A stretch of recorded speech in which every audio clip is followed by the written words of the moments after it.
हे दृश्य बघितली. हे दृश्य बघितल्यानंतर तुम्ही हादरून गेला असाल.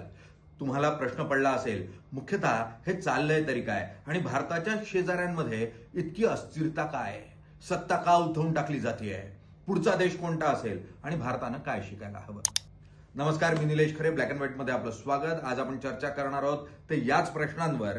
मुख्यतः लोकशाही म्हणजे फक्त मतदान यंत्रात बटन दाबणं इतक्यापुरती ती मर्यादित नसते. लोकांना लोकशाहीच्या माध्यमातून अधिकार देणं गरजेचं असतं आणि त्यासाठी प्रशासन भ्रष्ट नसायला हवं.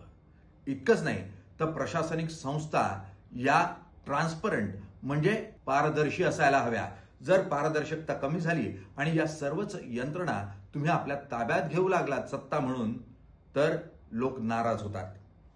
सत्ता आणि सत्तेच्या माध्यमातून आलेली मस्ती, राजकारणी आणि त्यांची कुटुंब यांच्या माध्यमातून पैशाचा जो तमाशा चालतो तेही एक कारण असतं. इतकंच नाही तर सत्ता आणि अर्थकारण हे दोघं एकत्र येऊन समाजाची पिळवणूक करतात आणि रोजगार नाहीसे होतात. त्याही वेळेला मग युवक रस्त्यावर येतो. रोजगार नसतो त्यावेळी युवकांच्या हाताला काम नसतं.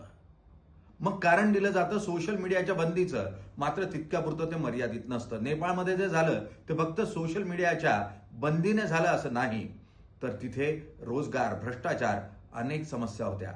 या समस्यांना वाचा फोडण्यासाठी युवक सोशल मीडियाचा वापर करत होते. मात्र सोशल मीडियावर ही बंदी आली आणि मग ज्यावेळी उद्रेक बाहेर पडत नाही त्यावेळी कुकरची शिट्टी जशी वाजत नाही त्यावेळी कुकर फुटतो, तशी सामाजिक परिस्थिती ही स्फोटक होते आणि मग उद्रेक होतो, सत्ता उलथवून टाकली जाते. म्हणून संस्था पारदर्शक हव्या आणि प्रशासन हे भ्रष्टाचार मुक्त हवं.